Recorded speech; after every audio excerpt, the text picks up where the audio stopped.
The following day, on Sunday, the Majlis-e-Amla of Jamaat-e-Ahmadiyya Canada had the honor of having a mulaqat with Hazrat Khalifatul Masih. The Amla members had travelled especially for the mulaqat, which took place in Islamabad, UK. The mulaqat began with a silent prayer led by Hazrat Amirul Mumineen, after which Hazrat Khalifatul Masih spoke to all the Amla members about their roles and responsibilities. Speaking to the National Secretary Tabligh, Hazur guided them to further expand their Tabligh efforts. تعلقات بنائیں، اپنے وسیع تعلقات کریں. ضروری نہیں ہے کہ ضرور بیعت ہی ہو، لیکن کم از کم اسلام کا، احمدیت کا، حقیقی اسلام کا مسلمانوں میں، غیر مسلموں میں تعارف ہونا چاہیے. ٹھیک ہے، اس کے بعد انشاءاللہ جب وقت آئے گا تو بریک تھرو بھی ہو جاتا ہے انشاءاللہ. لیکن ابھی تک جو ہونی چاہیے تبلیغ کی کوشش اور جتنی وسیع پیمانے پر علم ہونا چاہیے آپ کے ملک میں، وہ نہیں ہے ابھی.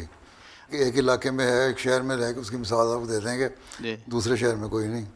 بڑے شہروں میں ہے جہاں جماعتیں ہیں، اب کیلگری میں کہتے ہیں کہ جی اتنے لوگ آئے، ٹورنٹو میں اتنے لوگ آئے، جو لوگ جانتے ہیں آپ کو آ گئے. کوئی تھوڑی سی اخباروں سے پبلسٹی ہو جاتی ہے، لوگ جان لیتے ہیں، لیکن باقی جگہوں پہ نہیں ہے. اس کو ذرا وسیع کریں، پلان کریں. ضروری نہیں ہے پرانے ٹکسالی جو طریقہ آپ نے اختیار کیا اسی کو اختیار کرنا. نئے نئے ایکسپلور کریں، نئے لوگوں سے پوچھیں، جو نئے نوجوان ان سے پوچھیں کیا کر سکتے ہیں تبلیغ کے ذریعے. اور اس کے علاوہ سوشل سائنس کے کچھ لوگ، ان کو اپنے ٹیم میں شامل کریں، ان سے پوچھیں ہم کس طرح وسیع کر سکتے ہیں میدان کو. During the mulaqat, Hazrat Khalifatul Masih mentioned a recent interview with Amir Jamaat of Canada, Lal Khan Malik Sahib, in which he explained how he converted to Islam Ahmadiyyat. Lal Khan Malik Sahib was from a village where the school was run by an Ahmadi Muslim head teacher. تو اچھا school تھا وہ، یا احمدی head master تھا جس کی وجہ سے اچھا اسکول تھا، اسی وجہ سے احمدی ہیڈ ماسٹر کی وجہ سے اچھا اسکول تھا. جی چودھری بشیر احمد صاحب اللہ تعالیٰ ان کے درجات بلند کریں. تو آپ کو تو اسی پہ قائل ہو جانا چاہیے تھا کہ احمدی ہیڈ ماسٹر ایمانداری سے کروا رہا ہے کام، تو چلو مان لو بجائے اعتراض کرنے کے. حضور وہاں یہ بات تھی کہ سب سے شریف آدمی چودھری بشیر احمد ہیں، لیکن ایک ہی خرابی ہے، قادیانی ہے. وہ ایک ہی خرابی قادیانی. وہ ہم یونیورسٹی میں پڑھتے تھے تو جاتے تھے لڑکے خدام الاحمدیہ کے تحت یا اسٹوڈنٹ ایسوسیشن کے تحت باہر لوگوں میں جانا، کہ تولیغ کا یہ طریقہ تھا کہ جاؤ اور ذمہ داروں کے پاس جاؤ، ان کے کام کر رہے ہیں، کسی کو حل چلانا آتا ہے. کہ ذمہ داروں کے بیٹے تھے بہت سارے ہمارے احمدی بھی، وہ حل چلانے لگ جائے ان کا، یا کہیں سے نالا ٹھیک کرنے لگ جائے، پانی لگانے لگ جائے، اور اس کو بیٹھ کے اس سے باتیں کریں دوسرے. تو اسی طرح ایک جگہ ہم بیٹھے تھے، باتیں کر رہے تھے، تو بتایا کہاں سے آئے ہو، کون ہو، کیا ہے. سنتا رہا باتیں. کہتا ہے شیخ محمد احمد مظہر صاحب وکیل ہیں. میں نے کہا ہاں ہمارے علاقے کے امیر ہیں. کہتا ہے آدمی بڑا نیک ہے اور ان جیسا وکیل بھی کوئی نہیں، پر ایک نقص ہے، وہ احمدی مردائی ہے. تو یہی حال آپ کا. تو آپ نے بھی یہی کہا چودھری بشیر احمد صاحب نیک تو ہیں پر مرزائی ہیں. چلیں آپ کی اصلاح ہوگی، اس بندے کی پتہ نہیں اصلاح بعد میں ہوئی کہ نہیں. Hazrat Khalifatul Masih also spoke to the Amur-e-Amma secretary and reminded him of the wide-ranging responsibilities of the department. امور-e-Amma کا بہت سارا کام ہے، لوگوں کی ہمدردیاں لینے کے لیے، ان کے جاب کے لیے کوشش کرنا، ان کو رہائش کے لیے کوشش کرنا، ان کی سہولتوں کے لیے کوشش کرنا، ان کو ٹکانے کے لیے کس طرح ان کو سسٹم میں ابزارب کرنا ہے، کس طرح ایڈجسٹ کرنا ہے نئے آنے والوں کو. یہ چیزیں آپ کریں گے نا تو آپ سے ایک تعلق پیدا ہو جائے گا. امور-e-Amma کا جو خوف ہے، ہوا بیٹھا ہوا ہے نا، وہ دل سے دور ہوگا لوگوں کا، اور اس کی جگہ یہ ہوگا کہ یہ پہلے تو ایک ایسا ادارہ ہے جو سوشل سروس کا ادارہ ہے، اور اس کے لیے ہماری اصلاح کے لیے بعض دفعہ ان کے سپورٹ دوسرا کام بھی کیا ہوا ہے. تو یہ ایک زائد کام ہے جو وہ کرتے ہیں. تو وہ خوف جو ہے نا وہ دور کریں. کہا کریں دیکھو میرا کوئی قصور نہیں، میں تو امور-e-Amma کا سیکرٹری ہوں، مجھے تو آ گیا تنفیذ کراؤ، تو میں نے یہ اس لیے بھیج دیا ہے. باقی تم مان لو گے تو نظام جماعت کی اطاعت میں یہ فائدہ ہے. اور اللہ تعالیٰ اگر تمہیں کسی وجہ سے نقصان بھی ہو رہا ہے تو کمی ہے وہ پوری کر دے گا. یہ بٹھا کے ریئلائز کروائیں، اگر سمجھائیں پیار سے تو لوگ پھر مان بھی جائیں گے. بہت سارے ہو سکتا ہے فیصلے مان جائیں، اور بہت سارے لوگ فیصلوں کے خلاف اگر آپ کے اس فیصلے کے خلاف بھی ہوں گے نا تو آپ کے خلاف نہیں ہوں گے. کم از کم شعبے کو امورامہ کے شعبے کو برا نہیں کہیں گے. بڑا حوصلہ اور صبر یہ ضروری ہے امورامہ کے شعبے کے لیے. اب اتنی عمر کیا ہو گئی ہے؟ 85 سال؟ نہیں، میری عمر 82 ہو گئی ہے. اچھا جی جی. 85 سال کا کون ہے آپ میں؟ کوئی نہیں؟ آپ ہو گئے. آپ تو 82 سال ہونے چاہیے حساب سے جو آپ نے میٹرک جس سال میں پاس کی ہے. 42 کی پیدائش ہے آپ کی؟ 42 کی ہیں؟ 42 کی وہاں پہ لکھا ہوا تھا اس میں مضمون میں 42 کی پیدائش، تو اس کے حساب سے 83 سال ہونے چاہیے. 85 تو نہیں ہوتی. سرکاری جو ہے وہ میری 85 ہے. ہیں؟ سرکاری عمر 85 سال ہو گئی ہے. اچھا ٹھیک ہے، بیٹھ جائیں. وہ آپ نے جو ریکارڈ کرائی ہے عمر اپنے رسالے میں، اس میں تو 42 کی پیدائش ہے، وہ 43 بنتی 83 بنتی ہے. ٹھیک ہے، کیوں تو مجھے یاد ہے آپ کے فگر. آگے. While speaking to the Versailles Secretary, Hazrat Khalifatul Masih emphasized the importance of speaking the truth. ان کو یہ تلقین کریں کہ وصیت کی ہے تو تقویٰ پہ بنیاد ہونی چاہیے. وصیت تو ہے ہی ایکسٹرا قربانی، اس کا تقاضا یہی ہے کہ اپنی جو صحیح آمد ہے اس کے اوپر اپنی حصہ آمد ادا کرو. یہ روح پیدا کرنے کی کوشش کریں، مشنری انچارج بھی، مربیان بھی، سیکٹری تربیت بھی اور سیکٹری وصایا بھی، کہ جو موسی ہے اس کو کہیں اگر وصیت کی ہے تو ایمانداری کا تقاضا یہ ہے کہ اس کی آمد پہ چندہ ادا کرو، نہیں تو نہ کرو. ٹھیک ہے تحریک کی ہے، وصیت کی ہونی چاہیے، لیکن وہ اس سے زیادہ ضروری ہے اس بات سے وصیت کرنے سے کہ انسان سچ بولے اور اپنے جو بھی حالات ہیں ان کی سچے طور پر اس کو بیان کرے، سچی گواہی دے. تو سچائی جو ہے وہ بہرحال پرائیورٹی ہونی چاہیے. حضور میں بطور سیکرٹری تعلیم القرآن اور وقف عارضی خدمت کر رہا ہوں.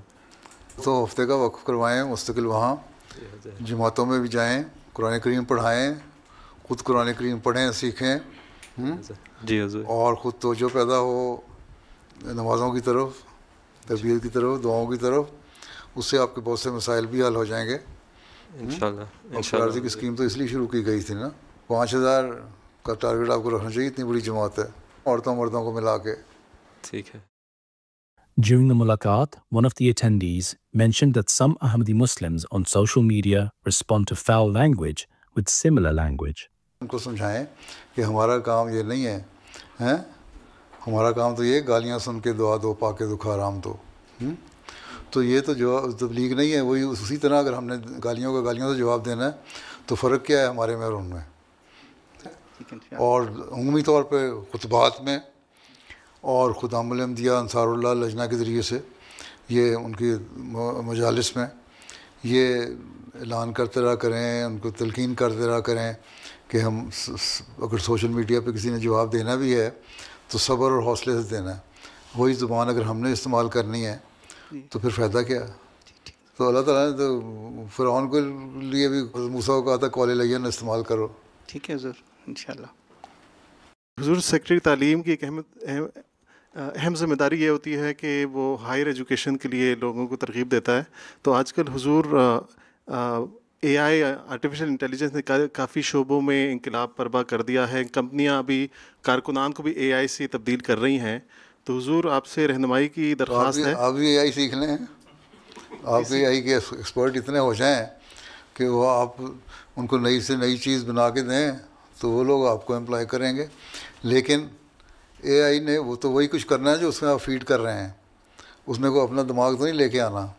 آخر انسانی ذہن کی ضرورت ہے نا، اور وہ ویسا فرٹائل ذہن جو زیادہ اس کو فیڈ کر سکے نئی چیزیں، اس کو جو کمپنیاں ہیں وہ بھی اس کو لینے کی کوشش کریں گی. تو وہ لوگ جو ہیں وہ احمدی ہونے چاہیے. ٹھیک ہے، تو اس کے لیے کوشش کریں آپ. باقی اب چائنا نے امریکہ کی مارکیٹ کو ساری نیچے گرا دی نا، شیئر مارکیٹ ان کی بلینز ٹریلینز نیچے چلی گئی. وہ کہتے ہیں جو $20 بلین میں تم نے امریکہ نے پروگرام بنانا تھا، چائنا نے $5 ملین بنا دیا. جی ٹھیک ہے، ان کا دماغ ہے نا وہاں، اسی طرح کا دماغ بناؤ تو کام آ جائیں گے. بہرحال ہم نے مقابلہ کرنا ہے نا جی بالکل دنیا کا، تو جس فیلڈ میں بھی جا کے اوپر جا رہے ہیں ہم نے جانے کی کوشش کرنی ہے تاکہ ایک حد پہ جا کے ان کو بتائیں کہ اے آئی کی کیا لمیٹیشنز ہونی چاہیے. ٹھیک ہے. ٹھیک ہے. آپ نے ایک ملاقات کے دوران فرمایا تھا کہ دنیا داروں کی نگاہ بہت دور تک ہوتی ہے اور وہ اکثر 30 سال آگے کی پلاننگ کرتی ہیں اور ہمیں بھی اس طرح کی پلاننگ کرنی چاہیے لیکن دنیا دار بن کے نہیں. ہاں جی ضرور. تو اس میں ضرور رہنمائی فرمائیں اس سلسلے میں ہم اس طرح کی پلاننگ کرتے ہوئے کن باتوں کو مد نظر رکھیں اور کیسے کریں. جماعت احمدیہ کی ٹارگیٹ کیا ہے؟ یہی ہے نا, اللہ اور رسول کا پیغام جو ہے دنیا میں پہنچے. جی ٹھیک ہے. اس کا ایک شارٹ ٹرم پلاننگ ہے, ایک لانگ ٹرم پلاننگ ہے. حضرت مسیح علیہ السلام نے کیا کہا ہے, کس مقصد کے لیے میں آیا ہوں؟ اسلام کی تعلیم کے مطابق بندے کو خدا کے قریب کرنا اور حقوق کی ادائیگی کروانا, ایک دوسرے کے حق ادا کرنا. اور ان حقوق میں قرآن شریف نے تفصیل بیان کر دی. یتیموں کا حقوق ہے, بیواؤں کا حقوق ہے, غریبوں کے حقوق ہیں, بیوی کے حقوق ہیں, خاوند کے حقوق ہیں, بہت سارے حقوق جو ہیں. ابھی میں نے کئی جلسوں میں مستقل حقوق کی ایک لسٹ بنائی ہے. اس کے علاوہ بھی اور بھی ہے بہت سارے ہیں, یعنی کہ میں نے کور کر لی سارے. تو ان سارے حقوق کو ہم نے کس کس پریفرنس آرڈر میں لے کے حاصل کرنے کی کوشش کرنی ہے اور کیا ہمارا مقصد ہونا چاہیے, کس طرح ہم دنیا کو اس طرح اپنے قریب لا سکتے ہیں. تو یہ پلاننگ تو آپ لوگوں نے کرنی ہے نا بیٹھ کے. جی سر. اور ہر ملک کے لیے اس کی پریفرنسز مختلف ہو سکتی ہیں, ہوں گی. آپ بھی دیکھیں, اس کے مطابق کریں. جی ٹھیک ہے. جی. تحریک جدید کے قواعد کی روشنی میں سیکٹری مال کا کام ہے کہ وہ کمانے والے افراد کا ان کی اصل آمد کی تشخیص کر کے بجٹ بنائے. اس سلسلہ میں اگر لوکل جماعت کا سیکٹری مال اور صدر کمانے والے افراد کے رہن سہن اور متوقع آمد کی تشخیص کر کے بجٹ بناتے ہیں, لیکن وہ شخص سمجھانے کے باوجود بھی کم آمد بتاتا ہے, تو اس صورتحال میں کیا کرنا چاہیے؟ بات یہ ہے کہ لوکل سیکٹری مال اگر ایکٹیو ہے اور صدر جماعت ایکٹیو ہے تو ان کو کہے کہ تمہارا رہن سہن تو یہ بتاتا ہے کہ تمہاری آمد اتنی ہے. ہاں اگر تم اپنے حالات کے مطابق تم سمجھتے ہو کہ تم اس پہ چندہ نہیں دے سکتے تو تم یہ کہو کہ میری آمد زیادہ ہے لیکن چندہ میں اتنے پہ دوں گا, تاکہ تم سچائی پہ کم از کم قائم رہو. ٹھیک ہے. کوشش ہے وہ ہم نے کرنی ہے. اس سے بعض لوگوں کو شرم آ جاتی ہے. بعض لوگ مجھے لکھتے ہیں خط, بہت سارے خط آتے ہیں کہ ہمارا چندہ جو ہے شرح کم کر دیں. 3 مہینے بعد خط آ جاتا ہے کہ نہیں ہمارے سے غلطی ہو گئی, ہم باشرہ دیں گے. ایسے مختلف لوگ بھی آتے ہیں. کچھ لوگ ہوتے ہیں کہتے ہیں ٹھیک ہے شرح کم ہوگی, اگلے سال کہتے ہیں چلو اور کم کر دو. تو ہمارا کام ٹیکس وصولی تو نہیں کرنا نا, ہم ٹیکس کلیکٹر نہیں ہیں, ہم نیبو نچوڑ نہیں ہیں. ہم نے ایک روح پیدا کرنی ہے مالی قربانی کی, وہ پیدا کریں. آپ کے مربیان, آپ کے سیکٹری تربیت اور سیکٹری مال اور عملہ کے ممبران اگر اپنے نمونے قائم کریں گے تو لوگ بھی رسپانس کرائیں گے اسی طرح. The Secretary Mal also asked Hazrat Khalifatul Masih about those Jamaats in particular who reduced their budgets from the previous year. یہ تو کوئی دلیل نہیں ہے کہ جی کیونکہ پچھلے سال میں نے چندہ زیادہ دیا تھا اس آمد پہ تو اس سال ضرور میری آمد اتنی ہوگی. بہت سارے کاروباری لوگ ہیں جن کے بزنس نیچے چلے گئے, وہ پچھلے سال زیادہ دے دیے تھے, اس سال نہیں دے سکے. ان کی جائز وجہ ہے, اس کو آپ کو ایکسیپٹ کرنا چاہیے. اور اگر یہ عادت بن گئی ہے تو ان کو بیٹھ کے سمجھائیں, میٹنگ کریں ان سے, تب آپ کو ان کے حالات کا پتہ لگے گا اور ہمدردی کا تقاضا بھی ہوگا. پھر ان سے ہمدردی بھی کریں اور ٹھیک ہے اس شرح سے کم کر دیں. حقائق پہ اپنی ریٹا ہونا چاہیے ہمارا, اور اسی پہ ہم نے اپنی بنیاد رکھنی چاہیے. تو دیکھیں کہ وہاں کے حالات کیسے ہیں. دنیا کے اکانومی کے حالات نیچے جا رہے ہیں, لوگوں کی ملازمتیں ختم ہو رہی ہیں, اور دوسرے یہ ہے کہ اب مہنگائی کی وجہ سے لوگ اب اخراجات بڑھ رہے ہیں, چندہ شرح سے نہیں دے سکتے. تو یہ ساری چیزیں ایک ہمدردی کے نقطۂ نظر سے اگر ہم سے میٹنگ کر کے کریں گے اور اپنی ٹیم بنائیں گے, انسپیکٹران کو بھیجیں گے, نائب امراء کو بھیجیں گے, مربیان کو بھیجیں گے, تو آپ کو کچھ فرق پڑ جائے گا اس سے انشاءاللہ. اور جو نہیں ہے تو پھر اللہ پہ توکل کریں, اللہ تعالیٰ سے کہیں ہم نے جو کوشش کرنی تھی کر لی, اب اس میں برکت ڈالنا تیرا کام ہے. اگر ہم لنگر خانے میں کام کرتے تھے, ہماری 1 لاکھ آدمیوں کی روٹی پکانے کا آرڈر آتا تھا, پکتی تھی ہمارے سے مشکل سے 80,000 لوگوں کی تھی, اور تقسیم ہوتی تھی وہ 1.25 لاکھ کو ہو جاتی تھی, اور ہوتی بھی پوری تھی. تو اللہ تعالیٰ برکت ڈال دیتا تھا اس میں. جی حضور. اسی طرح آپ بھی برکت ڈال دے گا انشاءاللہ. آپ کے روپے میں، آپ کی رقم میں. اصل چیز تو برکت ہے اللہ تعالیٰ کی طرف سے ہو، تقویٰ پہ مبنی بنیاد ہوگی ساری چیزوں کی، تو اللہ تعالیٰ برکت ڈالتا ہے انشاءاللہ. ٹھیک ہے. جزاک اللہ حضور. کچھ اللہ تعالیٰ پہ کام بھی چھوڑ دیں، اپنی محنت پوری کریں.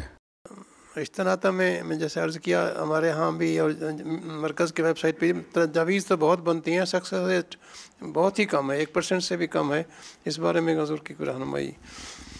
آپ کا کام ہے کوشش کرنا، کوشش کرتے رہنا. کبھی آپ رشتہ تجویز کرتے ہیں تو لڑکی والے کہتے ہیں اس لڑکے میں یہ نقص ہیں، لڑکے والا کہتا ہے لڑکی میں یہ نقص ہے. عموماً یہ ہوتا ہے کہ جو پڑھے لکھے لڑکے ہیں، کمانے والے لڑکے ہیں، وہ والدین کہتے ہیں کہ ان کا رشتہ تو ہم آپ ہی کر دیں گے، کیونکہ یہ تو ہمارے کام کے بچے ہیں نا، پیسے پوسے بھی لینے، ہم نے ایسی بیوی لائیں گے جو اعتراض نہ کرے لڑکے کا پیسے دینے پہ. اور لڑکیاں جن کی بڑی ہو رہی ہیں ان کے آپ کروا دیں. دوسری بات یہ ہے کہ لڑکیوں نے خود بھی، ہم تعلیم کے کر رہے ہیں، حاصل کر رہے ہیں، اس بہانے 26 27 28 سال کی عمر تک چلے جاتے ہیں اور پھر رشتے ملنے مشکل ہو جاتے ہیں. تو یہ چیزیں آپ سمجھائیں تربیت کے ذریعے سے، مربیان کے ذریعے سے، کہ شادی کی جو عمریں ہیں اس میں دیکھنا چاہیے اچھے رشتے آئیں، دعا کر کے فیصلہ کرنا چاہیے. تلقین ہی ہے جو آپ کر سکتے ہیں، بار بار کوشش ہے. جی حضور. ٹھیک ہے نا، نصیحت کرنا ہمارا کام ہے، باقی نتائج اللہ تعالیٰ سے دعا کریں، اللہ تعالیٰ بہتر نتائج پیدا کرے. ٹھیک ہے، چلو پھر اللہ حافظ.